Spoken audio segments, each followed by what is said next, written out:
असाधु अबकारी अधिकारी अबाध निशा कारोबार बढ़ुवा अभियोग कार्यानुष्ठान दाबी मुख्य निर्वाचन आयुक्त उद्देश्य सिविल सोसाइटी स्मारक पत्र प्रदान। बालेश्वर जिले में चली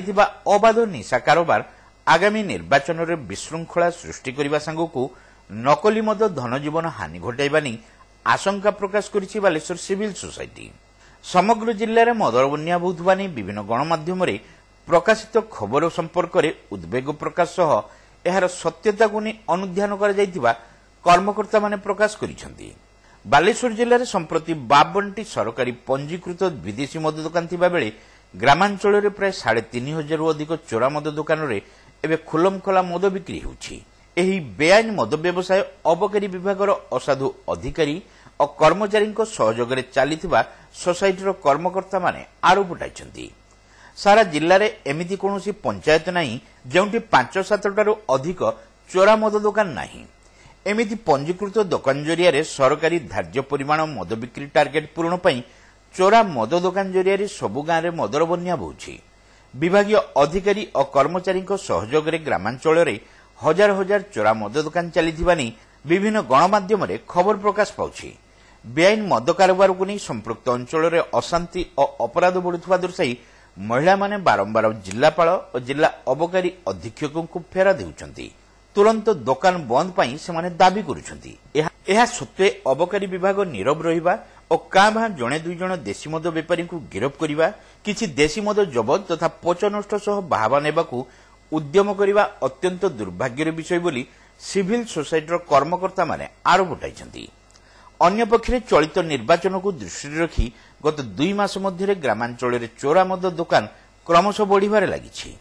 एने तुरंत व्यापक धरपकड़ सह एही दुकान गुड़ी को बंद करने एकांत आवश्यक होइतिबा बेले सेथिप्रति गुरुत्व न देई निशा कारोबार को प्रोत्साहित करुवा असाधु अधिकारी विरोध में दृष्टांतमूलक कार्यानुष्ठान दाबी करिछि सिविल सोसाइटी। गणमाध्यम आपण मैंने देखते आमको जे बालेश्वर जिले में 40-45 सरकारी मद दुकान थिला बेले बेसरकारी भाव में कौटी लिखाई 3500 कौटी हूँ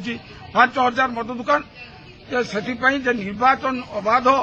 निरपेक्ष श्रृंखला सह जो निर्वाचन हवा कथा से कथा आज संभव हम ना बोली आमर आशंका प्रकाश है। एवं सबुठ दुखर कथा हूँ गणमाध्यम निरवच्छिन्न भाव में लगातार जहाँ बाहर जे जो एक्साइज डिपार्टमेंट अच्छी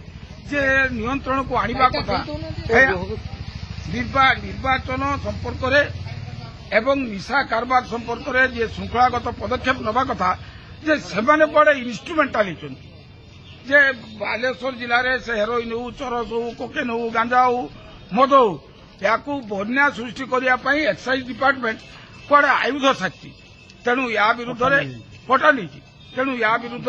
आम भारत निर्वाचन आयोग को जिलापाल बालेश्वर के माध्यम स्मारक पत्र सिविल सोसाइटी तरफ दवाई एने सोसाइटी पक्षर भारतर मुख्य निर्वाचन आयुक्त और राज्य मुख्य निर्वाचन अधिकारी उद्देश्य जिलापाल को स्मारक पत्र प्रदान करा जायछि। पूरा मद कारोबार बालेश्वर जमी अबाध भाव में चली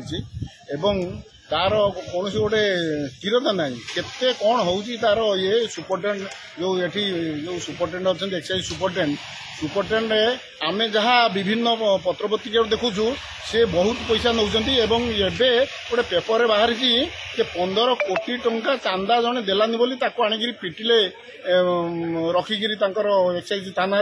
पिटिले ये गोटे की कथा मुझे बुझीपारनी चोरा मद केमी एत होउची विभिन्न पेपर बाहर पर एक्शन ना तेणु आम आज बाध्य होईरा